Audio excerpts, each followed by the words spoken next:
lunalukolera video mbadde sinnakola nnyo kyovola bannakoze album nenjituma nti National ID endagamuntu bandabeko wano leero ku Rest TV lewandageza Rafiki so endagamuntu. Tell us about that album. Eriko enyimba 15 kuliko inspirational music nga luno olwa gospel wampita kuliko n'enyimba endala nyingi nnyo. Ntya Katonda era ndi sensitive nnyo with my music. Amina. Kyekisinga ekyo. That drives everything.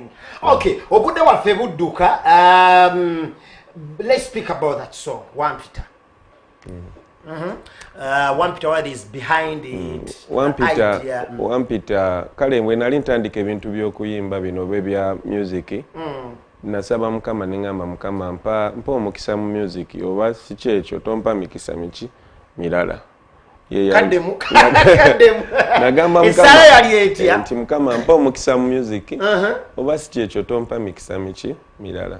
Really? Yeah. You wanted music to that extent? Yeah. That's what I asked God. So wow. Mukama nampa chance nemmala nempandika oluyimba kabulengane nempandika n'enyimba endala nnyo zi malaika kikachi nyingi nnyo naye kati Wampita kitegeeza nti nze calling yange eri mu music.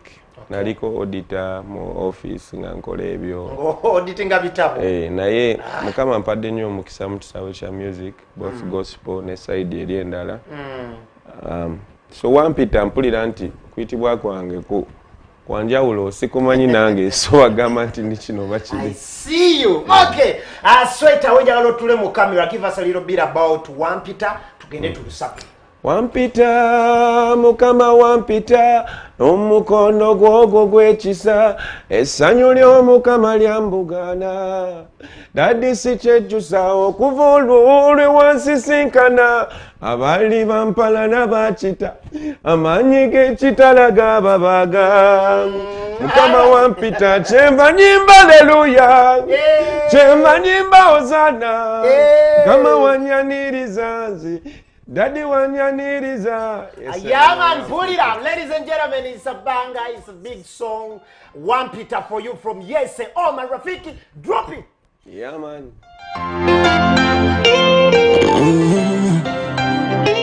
Wampita.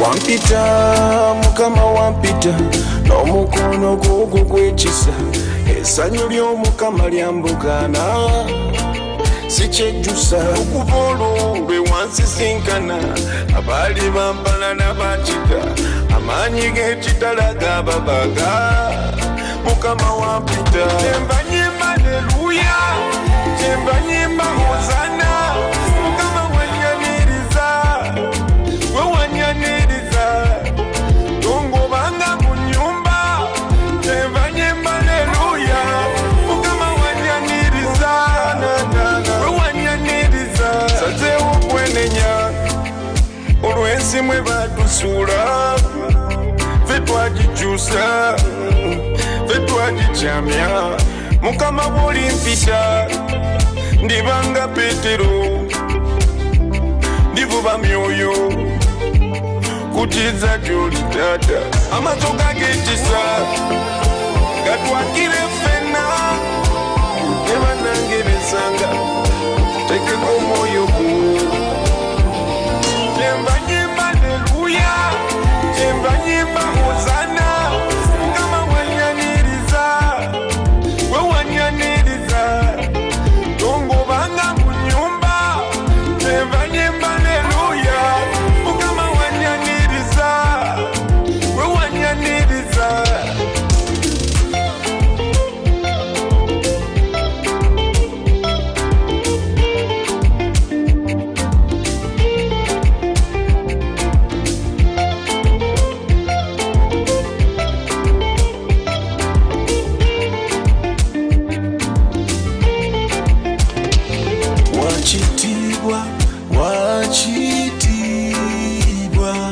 wachitibwa Mukama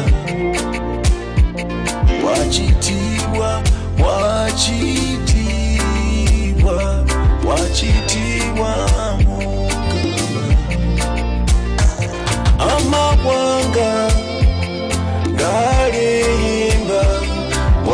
wachitibwa Mukama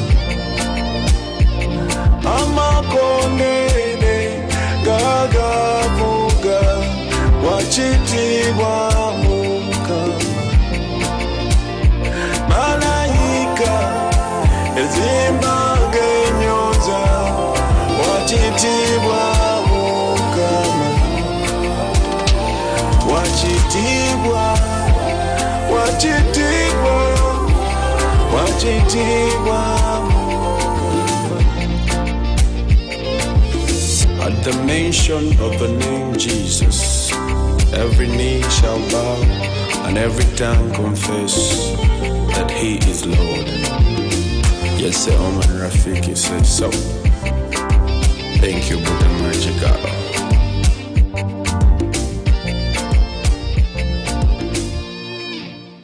His name is Yesse Oman Rafiki, and the song is One Peter, playing for the first time officially on Rest TV Katika Live. King of TV MC Hope is my beautiful name, and I'm always here Monday to Friday, 5 to 6 p.m. This show is powered by Midland Secondary School, the #1 high school in town, where you need to take your child for, high school education. Senior to senior 6, by arts and sciences, basomesa day ne boarding atenga okwewandisa kugenda ddala maaso gavumenti bweggula bwetyo okusoma ng'otwalayo omwana wo ng'atandika asome ebitabo bya bwereere ku Midland atenga ne school uniform no ya bwereere. So Midland awe tuli muganda wange era gwe omuzadde atannaba kubanga owandiisa omwana wo sawa zino kye tulimu kuba ku simu owandiisa omwana wo osobole okubanga when schools open, you just take them and they study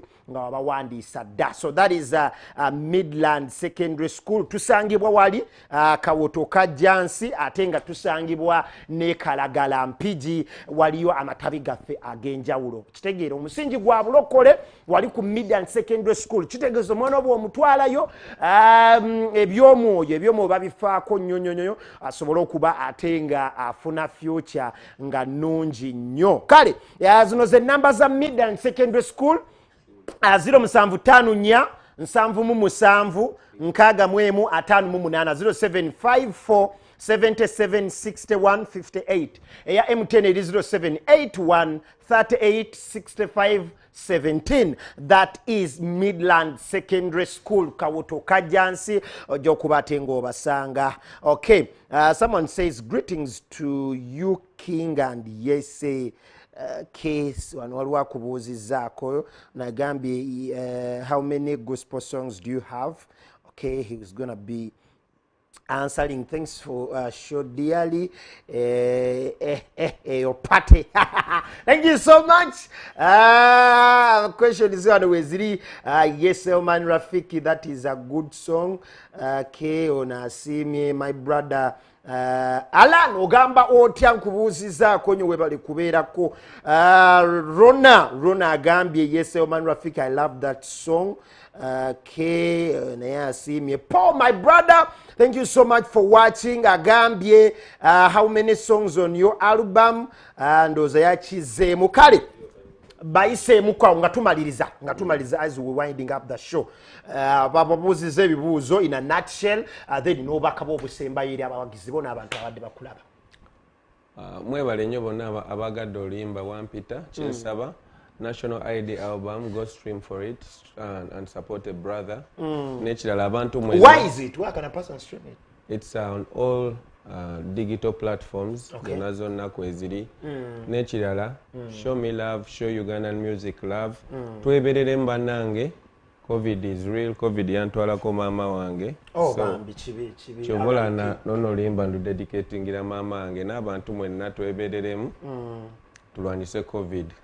Yeah, big up on yourself, everybody who loves me. DJ K's, Rest TV, King of TV, yes, King of man. TV, Yes, King man. of TV. Yes, big up on man. yourself. Nabaleba Rest TV. Yes, sebo. Ya tweyongera okwagala Mukama. Nange njagala nnyo Mukama. Ate banne mwongere tusabira Mukama atunyweze. Amina. Njagala nnyo n'abayimbi abamu abangi nnyo nga Colifix, Our gospel Colifix omutegeera. Lena Price, Le Big Son, Exodus. and the whole gospel fraternity, Sandra Subi. One love, one love. All right, socials. Omuntu akola atya? Socials, monsange ku Yesse Oman Rafiki on Instagram, Facebook. Nechira. Waliwo producer wa Akapya ennyo Eliakis. Akubye nyimba nyingi nyi za gospel. Ya dedicating obulambo ku ngoma za gospel. Yes, sir. So big up on yourself, Eliakis, and one love, my brother. All right, Yesse Oman Rafiki, Uganda's biggest songwriter and an artist. So nakulwalero gutubadde naye ku shoti. Twala kubanga tusuka wano. Thank you so much for coming through. We love you and more blessings, my brother. All right, Kali. Producer wazamwita Rigani abadde onyonga akikwasaganya ekintu kinene nga akikuba agumwana wakajja Oman Rafiki oba abadde luda nadduka ebi kale mu control room omukyala abita Justin abadde nga akikwasaganya nze MC of the King of TV Chichi naye kola emejo ne guy wage sikia kogera linya ne mokolotya kale mpaka onagurugera kuera rwancha ladies after Wednesday we're going to be dropping enyimba nga za abachala strictly and also follow me on all my socials, that is MC Hope Live tusobole okubanga tukwatagana mpaka onakulwa tomorrow. Let's do, when the song is nice we do it. Can you do it? Let's do one Peter. Blessings. Sanyo mukama lyambugana sichetusa okuvolo lwe wansisinkana abali bampala n'abakita amanyi g'ekitala gababaga mukama wampita tembanyimba haleluya tembanyimba hozana mukama wanyaniriza gwe wanyaniriza tongobanga mu nyumba tembanyimba haleluya mukama wanyaniriza Sazewo kwenenya olwensi mwe badusula fe twagikyusa